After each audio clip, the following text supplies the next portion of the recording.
Hello there, my very good friends. On today's wrestling news, a WWE star is set for a face turn, huge push, title run, cool things. We've got a Ruthless aggression star set for a full-time WWE return. It sounds like CM Punk is about to burn the entire world down today. And we've got the AEW Backstage reaction to that potential world burning. It's just ashes and embers and stuff, isn't it? Yeah. Just a bunch of rubbish. Let's go. Can't do anything with. Charcoal Phil. I'm Andy. I'm Mike. And this is the news. We're going to kick things off. We're not going to talk about CM Punk first, because if the thing we're about to talk about with him drops later on today, we'll probably have to do another video. So, hey, first of all, we're going to stick with WWE for the first two stories and talk about Io Sky, who could be the recipient of some cool things coming up in WWE. This is part of a report from Sports Illustrated covering a bunch of different stuff going on in WWE. One of them revolves around Io Sky. Now, Asuka, of course, is the WWE Women's Champion. She was the SmackDown Women's Champion until it was rechristened and all of that stuff. She is apparently holding that title at the moment, and I quote, to use her veteran presence to highlight a younger star as the next Women's Championship. And currently, those signs, according to SI, are pointing towards Io Sky for that. It's a feud a lot of people have been waiting for ages, so that's really cool. But what's even cooler is that this may involve a babyface turn and a rivalry with Bayley, who is, of course, her Damage tag team partner, stablemate / whatever. It's noted that Triple H has been impressed with Sky for years. Of course he has. She's great, and she was NXT Women's Champion for a decade, near enough, and always strongly positioned on that brand. But her position was enhanced a lot by the reception she received at Backlash, where she was cheered even though she was the heel, and it was like some of the best babyface reactions of the night, and Bianca Belair was booed against her. So that's lifted her up a little bit, Io. It's noted as well that Bayley, and this isn't anything new, but it's nice to hear it reiterated, as she is continually championing the roster around her, rather than even in positions where she herself could go, hey, I should be the champion.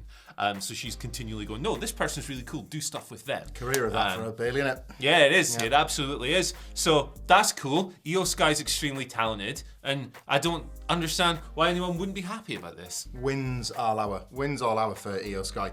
Yeah, I think the Triple H stamp of approval was evident in the Damage Guitar formation, wasn't it? Like, she was one of those people that may have never been called up from NXT, or certainly brought up and then just left to fade into the background. Yeah. Damage Guitar, as successes have undulated, but I think the intent was always good, even if the execution was not always that strong. As you pointed out, Io Sky was the Women's Champion, not just in a division that had to follow the Horsewomen. Shayna Baszler, Asuka, but had to do it during the duration of the pandemic. And I think she was one of the few standouts on NXT during that time specifically as well. No surprises about Bayley wanting to build her up, as she did Dakota Kai, as she has done countless other women, per their testimonies. And I think that's where we've been going since Backlash at the very latest. The hair pull distraction by Bayley definitely positioned Io Sky as an unlucky babyface, rather than as heel trying to cheat her way to victory. Yeah, exactly. And I mean, I like I said, I can't imagine why anyone wouldn't want to see this. But if you don't want to see this, let us know down below. Or if you do, who do you want to see Io feud with as champion maybe as well? Beyond Bayley, I think that's a pretty obvious choice. But hey, fresh, new, exciting. If you're into it as much as we are, let us know. And speaking of people that got massive reactions at Backlash, I spit in the face of people who don't want to watch that pop back when Carlito runs down. There he is right there. Annie Apple. To make his... From Letterland. Make his presence felt in the fantastic Bad Bunny Damian Priest match, of course. All very localized excitement around Puerto Rico. It was an awesome weekend for WWE and indeed everybody that was involved in all that incredible action. But apparently that might be leading to further opportunities for the former United States and Tag Team Champion and all the rest of it. We've got Dave Meltzer reporting on Wrestling Observer Radio that Carlito had been booked for a Great North Wrestling show on the 15th of July, approximately about a month away, but informed the promoter Devin Nicholson that he couldn't compete. Why? As he was heading back to WWE. There was rumours circulating immediately after Backlash. That's very much telegram, telephone, telewrestler, whatever it is. And you can see why the rumours would swirl. Carlito looked in awesome shape. He got an awesome reaction. These are money things in pro wrestling, but he's been gone quite a long time. It's been 13 years since Carlito was a full-timer. And if you flash back to 2010, it wasn't like his tag team title run or much of what he was doing was that pronounced anyway. No, he'd fallen off in prominence. There was discussions that was kind of a mutual thing. He was about as interested in WWE as they were in him, and there was no tears shed when he decided to walk away. There from was the some company. wellness stuff going on at the time as well, wasn't there? And People seemed happier on opposite sides of each other, whereas now maybe things are a little bit different. Obviously, he looked in fantastic condition, and he doesn't seem to have aged a day. He's got the Fountain of Youth somewhere near his house, we would assume. But yeah, so he's won multiple titles. He's one of these odd wrestlers where, because he stayed away for so long, save for like the odd Hall of Fame appearances and cameos like at the 2021 Royal Rumble, that the nostalgia pops feel loud enough to maybe motivate something like a return. I think there are plenty of wrestlers that maybe keep in your field division. Carlito, in the mainstream at least, has not done that, and there might be significant value to bring him back now. Yeah, absolutely. Great reception. Obviously enhanced by the location 100%. At Backlash. But remember, he was in the Royal Rumble in 2021 as well, and he did Raw. And like that was obviously the Thunderdome, and it's very hard to go, hey, digital button noise, that is over, or whatever. But online and stuff, it was really positively received. And yes, he's in great shape. He can clearly still do all of his stuff. The gimmick is always fun with the apple and everything else. So why not give him a little nostalgia run? Why not? Yeah, and if he's already informing promoters that he's going there, it's probably a done deal. Feels like you wouldn't say that without having something sent your way. Yeah, because even if it's just like halfway done, you'd be kind of jeopardizing stuff if you went around blabbing about it, wouldn't you? Indeed. So, That's it, the story is out there now, we're talking about it, so there must be something to it. And if you want to hear us talk about more things, hit that subscribe button. We do this every day. It's a lot of fun, and we appreciate you very much for doing that. Hit the notifications as well. You get a little bell ringing in your ear. Ding, ding, ding. Like that. There you go. Speaking of bells, CM Punk, he's a different kind of bell. He's a bell end in some people's eyes. Whoa! I like CM Punk. I don't know why I said that. He's a beast. Right, he's causing chaos again, but we don't really know what it's about. Let's dive into this. So, it's expected that an interview with CM Punk, he's done with ESPN. That's Wanderlei Silva. Is going to drop later today, right? It's expected. Mark Raimondi, I believe, of ESPN interviewed CM Punk. And yesterday it was the talk of the internet, despite it not even being out, and despite nobody really knowing what's in it. Wade Keller of Pro Wrestling Torch had stated that something media-wise that's not going to help matters was going to come up before Saturday, which is when Collision debuts. It's going to be one of those weeks, media-wise, for AEW, said Wade Keller. Yeah. Right, Fightful Select have now filled in some of the blanks on this, right? Apparently, something that might come across badly in this interview is that Punk doesn't really want to work with Kenta. The exact word is, Punk wasn't thrilled with working with Kenta, and it may come across badly in an interview. Now, Kenta and Punk have never been shy of just taking shots at each other, especially Kenta. He does it all the time on Twitter. You can never tell if it's working or shooting or whatever, but he's responded to this. It's quite funny. I'll just read it. Ha ha ha, me too. It is zero interesting without money. Also, I'm so pissed that they planned our match without my permission and going to make it with no bag. This is my personal feud. F you, all caps. Good tweet from Kenta, as always. Remember that time Kenny Omega went up to him after Dynamite and went, "Oh, brother, switch in and tell me you were here." And he went, "Piss off." Yeah, he's great, man. He rules. One of the most spiteful characters in pro wrestling. Hideo Itami made a no F's given personality out of Kenta. Yeah. Like, changed the game. It's absolutely sensational. And now, Fightful notes that in the interview, Punk does address the Elite. And when word of this whole thing reached AEW's backstage area on Dynamite this Wednesday, well, you'll talk a little bit more about that, but it's stated here that it didn't go over well. This is, however, based on second-hand reports of what Punk said. Wow, a bunch of rubbish we're talking today.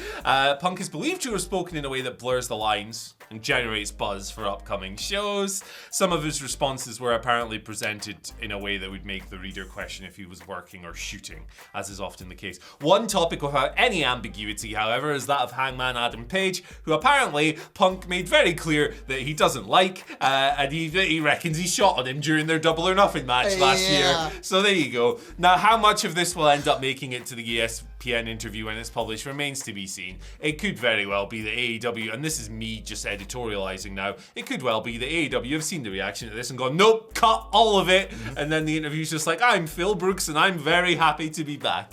But we'll see what happens. Let's go over this backstage stuff before we kind of analyze this. Yeah, you want to shoot Cowboy? Read ESPN later on. Yeah. Does he have everybody's attention now? The answer would be yes, because we're talking about it, and so apparently are those backstage within AEW. Brian Alvarez kind of followed up on some of these reports. Again, this is class. Punkamania's running wild, and the interview hasn't even dropped yet. Apparently it was, quote, the talk of the locker room. That's a quote from Alvarez during Wednesday's Dynamite, which was in Washington, D.C. He followed on by saying, quote, if you think that all of the strife and divisiveness in the locker room has been cleared up after that interview, it's not. And Mike Johnson was across it as well, saying that AEW did know all about the interview, and obviously, as you pointed out, nobody had seen it yet to be able to comment specifically, other than the rumours doing around and stuff like that. And some believe it could be designed to generate hype for AEW's Collision launch this Saturday. Yeah, we can kind of, like, again, editorialise and offer our thoughts, and nothing more, or speculation. Yeah. But I feel like the Punk is business for a reason. Like, there had been some discussion about the build to Collision and exactly how much they could roll out, and announcements to lead to announcements to lead to announcements and announcements. Within the bubble, at least, over the last 24 hours, this is the most hyped anybody has been for Collision.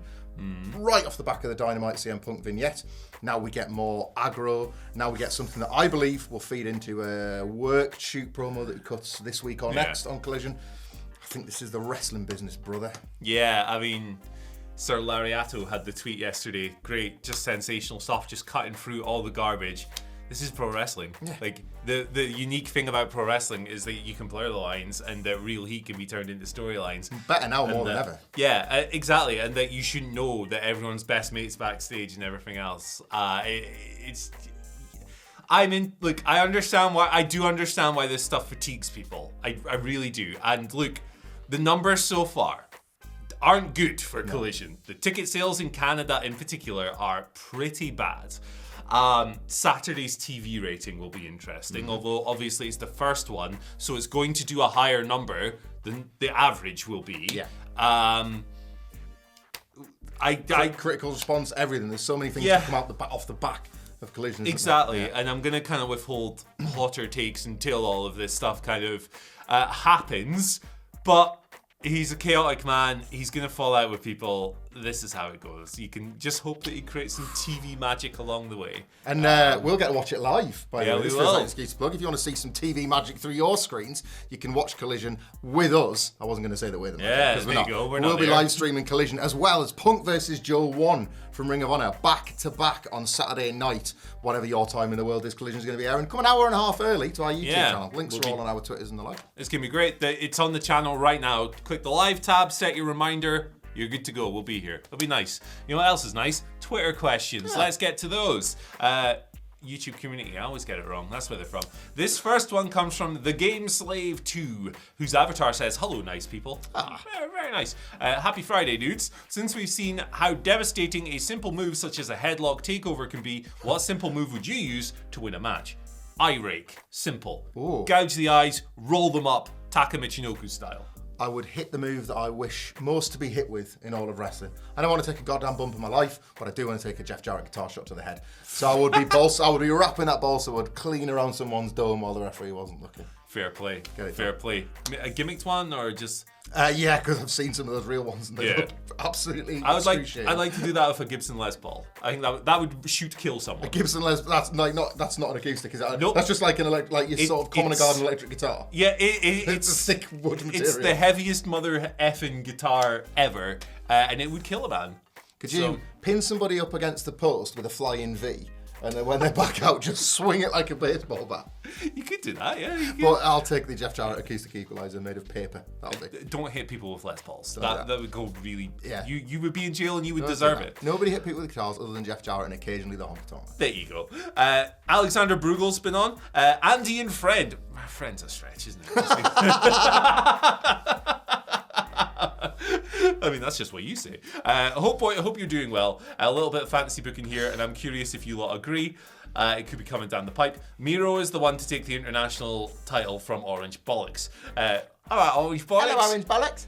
That sets up Miro to have a run for the ages with that title on Collision, essentially setting the belt up as the big belt for Collision, and frees up OC to have a run for MJF's world title. Cheers and be well, friends. What do you reckon? Seeing a lot of this, people remember very fondly, and rightfully so, Miro's TNT title run. And the international title has kind of replaced the TNT as AEW's secondary concern.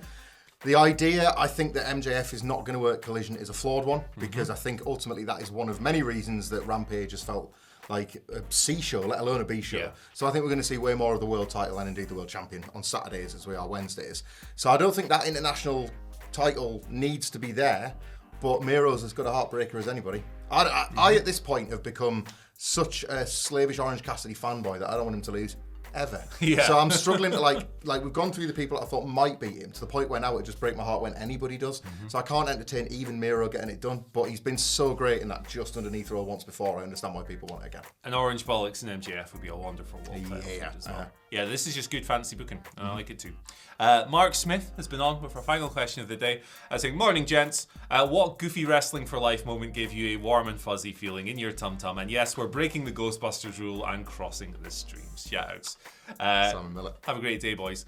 Honest to God, every single match involving either the blow-up doll or the giant panda from Japan, DDT, all of them are great. This is the thing people don't get. You're ruining wrestling is psychology. Blah, blah, blah, blah, blah. You would never see this in the 80s. Wrestling a blow-up doll. You're killing the business. Shut up, you joyless worm. Every single match with the blow-up doll and the giant panda is incredible. Look up some of Chris Brooks' recent work in the past few years, if you don't believe me. Look at the Andreza Giant Panda's recent outing in Tokyo Joshi Pro. You gotta let some light into your life. Every single time I watch one of those matches, I feel incredible. It's like listening to Real Big Fish. It's just like, you know, it's not big, it's not clever, but it's fun. Yeah, mine that immediately sprung to mind when I heard that was not just because it was a great moment in and of itself, but because it transformed something that I'd hated for months and months and months and months. I was sick, wasn't everybody? Of best friends, Kip Sabian and Miro fighting every single week and it going nowhere. And then Arcade Anarchy happens and Chris Stanton pops out with a claw machine. Yeah, like, yeah. This is perfect. This is pro wrestling. And when she like pushed herself out with the glass with all the aliens, I was like, push the glass into Penelope Ford's face. Turns out this feud is goated. So it just like completely rendered the last 6 months of misery moot. Yeah. Sue showing up. Sue, of course, in various points. Coming up the van. Kenny Omega dressing as a skeleton.